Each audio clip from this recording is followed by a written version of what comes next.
What's going on, everybody? We are here at Gocha's Tapas Bar in Atlanta, Georgia on Campbellton Road. And we are here with none other than the founder and creator herself, Miss Gocha. How you doing? Hey, I'm doing fantastic. Thank you for that introduction. That was amazing. You are absolutely welcome. Now, we have these lovely drinks, so we're gonna cheers. So we're gonna have a great interview. And cheers, okay? Absolutely. Listen. Oh, you gotta. Oh, but listen, tap, tap. Ooh, jeez. So we have these lovely products, and we're going to get to each one of these. Yes. But let's get started on how you transition from hair to the kitchen. Yeah, so, I did hair for like 30 years. And I loved it. I really did. But the industry started changing back in 2016, 17, I would say.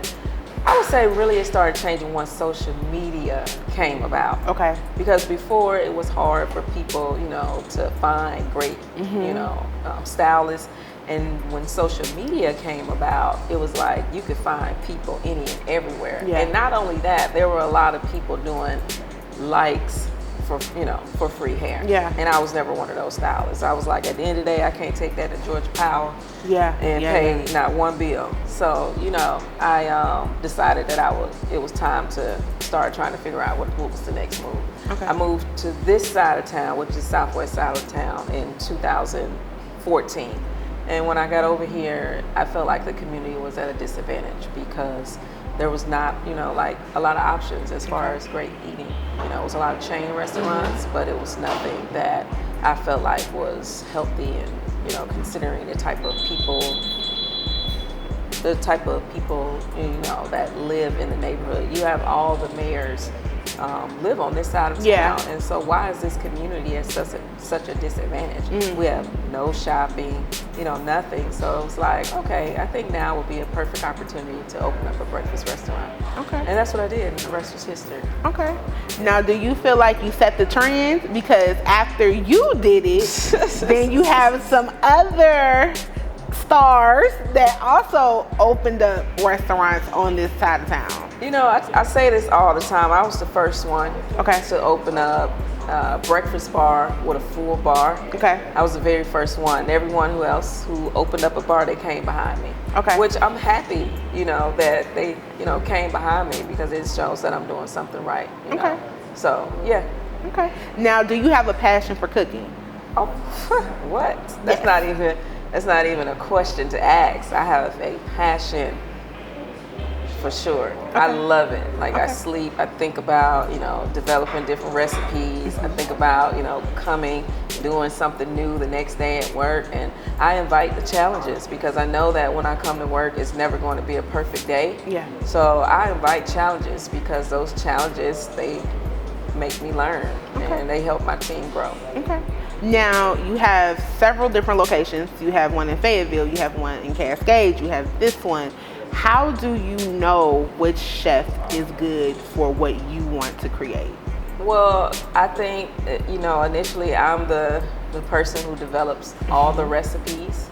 I do the training. And so with that training, I train my brand excellent manager, and she trains everyone up under that umbrella. And so with that being said, they can go to any store and work anywhere. Okay. All right. So let's get to the products. What made you step out and create grits and pancakes and hot sauce? Well, number one, people come from all over the world just to, you know, dine at Gocha's Breakfast Bar. And they tell me all the time, their pancakes, like I'm a pancake connoisseur and I travel all over and I've never had pancakes like this. And when they tell me that, I knew that I had something good. You know, my pancakes are developed from scratch. You know, my grandparents made pancakes and I just added my own little thing to it to make it different. And, you know, so when I developed those pancakes, it was because people, you know, had talked about them so much. Yeah. And I wanted to make a product that was convenient, that was tasty, and because a lot of times when you get a product in the store and it says just add water, you like, this is not gonna taste like anything. Yeah. So I worked really hard. I worked over 1.5 years on this product to make sure that the flavor was there and that it was still the same impact that they would have in the restaurant. Okay. And so, you know, the main thing about the product is that it's convenient, it's flavorful, and, you know, it's just add water. Okay. You know, so yeah. Now you brought up your grandparents. Yeah. Okay, let's talk about that. Yeah. Let's talk about being raised in a household where your grandparents and your family cooked. What stories do you have about that? So my mom has or had 9 siblings. Okay. It was 9 of them. And with those 9, they all cooked. So my grandmother really was a baker, but that was something that I never picked up on. And even at the time when I was visiting my grandmother's house, I never even cooked at that time. Okay. I didn't actually really pick up learning how to cook till after I was 18. But my father's mother, she also cooked. She worked at a country club. So I kind of picked up a little bit of this, a little bit of that from all of them. The only thing I didn't pick up was baking, and that's something that I'm learning now. Okay. But I have all my grandmother's recipes, and I've been trying to, you know, do this baking thing. Okay. And it's been fun. It's been challenging, but it's been fun. Okay. You know, just to, I guess the biggest difference in baking is you have to be exact. I've never been an exact type of cook, you know. When I cook, I prepare my food with just throwing things in the pan, and it works out. Yeah. And you know, when you're a baker, you gotta measure everything. It's so tedious. Yes. But it's also a great experience once it comes out the oven and it's right. Yep. You're like, oh my God, it's right. Did good. Yeah, so, you know, I'm liking that part of the baking. I don't like all the, you know, the unhealthy part of it. Okay. Okay. But it is fun, and I do like it a lot, though. Okay. Yeah. Now, one of the things that you stated was, you know, and that's kind of what you do with pancakes. You just add water. So a lot of your products have a flavor to them. Now, what made you come up with your combination of flavors? Well, I like, you know, like explosions when I eat food. Okay. You know, I don't like just a simple palate, you know. So I like a little kick. And so I love lemon. That is one of my favorite, you know, things to add in something. Okay. Like anything acidic, I love it. And then that's another way of how I came up with the honey hot sauce, because, you know, I like something sweet and a little spicy, put them together, and came up with the flipping hot sauce. Okay. So that's something that we pair with a lot of our foods, like as far as fish and grits, our breakfast pizza. Yeah, that is a all-time favorite. Okay. And so, yeah, so that's what makes me, you know, come up with these flavor palettes, you know, because I like explosions, and, you know, the food should never be dull. Yeah. You know, never have a dull moment. So you have your 3 locations, but you actually have another one that's coming. Now, what's going to be different about this new one, and where is it going to be located? Well, the new one is going to be in Atlantic Station. Okay. And of course, everyone knows where Atlantic Station is when they come to Atlanta. I used to live in Atlantic Station when I first moved here in 2010. And I loved it over there. Okay. And at that time, they had Strip over there. Okay. And that was the spot to be. Okay. And so, so I picked that location. It's right across from where Strip used to be. Okay. And it's upstairs, downstairs, rooftop. Ooh. And I plan on putting the breakfast bar and this concept in one building. Okay. And so I think that would be a really great spot. I think that'll put us on the map and expand our footprint for sure. Absolutely. Now, the breakfast bar on Cascade is always packed. Okay, line is always out the door. We're fixing that. Do you have any plans to expand? We are fixing that issue. We got there 2018, and we've been busy ever since. And the pandemic came, and we took on to-go orders. We never, did to-goes because I was always a person who felt like my food doesn't travel, the way that I wanted to travel. Okay. So I never wanted to do to-goes. Well, when the pandemic came, we had no choice but to start doing to-goes because that was the only option at the time.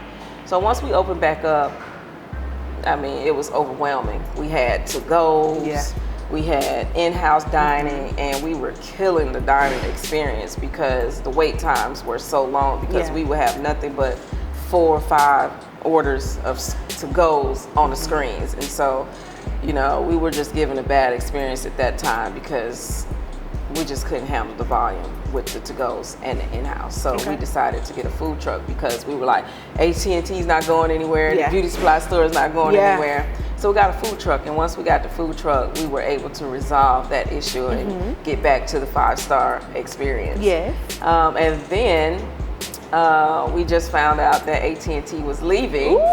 And so now they're gone, and now we're expanding. We're about 70% done with the left side. Okay. And with the left side being done, we'll have 2 weeks of downtime on the side where we are now. Okay. And once that's over, we'll be backing at them. So hopefully we'll finish that right around the 15th of January. Okay. And which that'll take us back to when this location opened. Okay. Cooking season is on the way. The recipes that your grandmother passed down, are you ever going to give any of them away? I did. I put a little mix and match, in the cookbook. Okay. Come on, cookbook. Yeah, in the cookbook that I just developed, I did put a little bit of my grandmother's. I put a little bit of stories in there talking about how I developed these recipes and why. And so yeah, it'll be a little bit. Thanksgiving is actually my favorite time of the year because that's the only time I get to eat heavy and eat crazy. Okay. I love like soul food, and that's the only time I cook it for Thanksgiving and Christmas. So yeah, so this year I plan to do a lot. Okay. A lot more this year with it. Yeah. Now, what can we expect in the cookbook? Like, what type of recipes? What type of vibe are we going for? Well, the cookbook. It's pretty easy. I made it pretty easy. I didn't want people to, to be overwhelmed with, cooking and ingredients. And I made it where it would be like a 30-minute, 30 minutes or under cook in the kitchen, And that way it was, convenient recipes, quick, easy, tasty, flavorful, all that. And so I think I did a pretty good job. We got about 90 recipes. Ooh, yeah, about 90. Okay. Yeah, we shot that in about 32 hours. Ooh. No, non-stop. I was exhausted. Okay. Yeah, I knew I had overdone it because when I saw the other day that she said I had 90 recipes, I knew I had too many. The reason we were still shooting so long. I will say that when I developed the book, I did kind of section it for like keto, people who are on ketos, because a lot of people are shooting towards keto, more healthier eating. I did a vegan category, and then I did just most of the rest of it was just like brunch and vegetarian and pescatarian options. Very small on the chicken because I don't eat chicken, so I think I only have 1 or 2 chicken recipes in there. Okay. Yeah. Now, are any of them reflective of the restaurant? I do have a few in there. Yeah. I put some of the favorites in there. Okay. Yeah. Okay. That's why I put the French toast. Okay. Yes. I put the pancakes. Yeah, I put the fish and grits, chicken and waffles. Okay. Yeah, those are in there. Any baking? I put only bacon I put in there was I did Did I put the? I did not. I put a bacon, egg, and cheese in there. Okay. But I use vegan bacon instead of regular bacon. Okay. Okay. Yeah. And what about baking? Are we going to see any like cakes, any pies? Yeah, you're not going to see any cakes, but you will see her put the banana pudding in there. Okay. Yeah. All right now. And I put a vegan pudding in there. Okay. Yeah. Okay. Yeah. Now, as I say, we met you on reality TV in LA Hair, and then a couple of years down the road, we saw you back on reality TV. Now, what has reality TV done for the brand of Gocha? I think definitely reality TV has brought exposure to the brand. Mm-hmm. I feel like it only enhanced what I had going on already. And I feel like anytime you're on TV, it definitely enhances your brand. Okay. Whether it's good TV or bad TV, either way it brings you recognition. Okay. Yeah. Now, will we see any Gocha restaurants outside of the city of Atlanta? You know, we're franchising, and we had a franchisee that was in Dallas. Okay. And that kind of fell through. So we are still franchising, so hopefully you'll see us somewhere soon. Okay. You know, but I can't say where at this point, but hopefully it'll, you know, be somewhere soon that. Okay. Because people are constantly asking me, when are you gonna open up here? When are you gonna open up there? So for now, they have to buy the retail products and, you know, have them at home. Yeah. Okay. Well, Gocha has been behind the chair. She's been behind the stove. She has her own line, and she's franchising. So thank you so much for sitting and talking with Sheen today. Yeah, absolutely. Thank you. It was a pleasure. Thank you.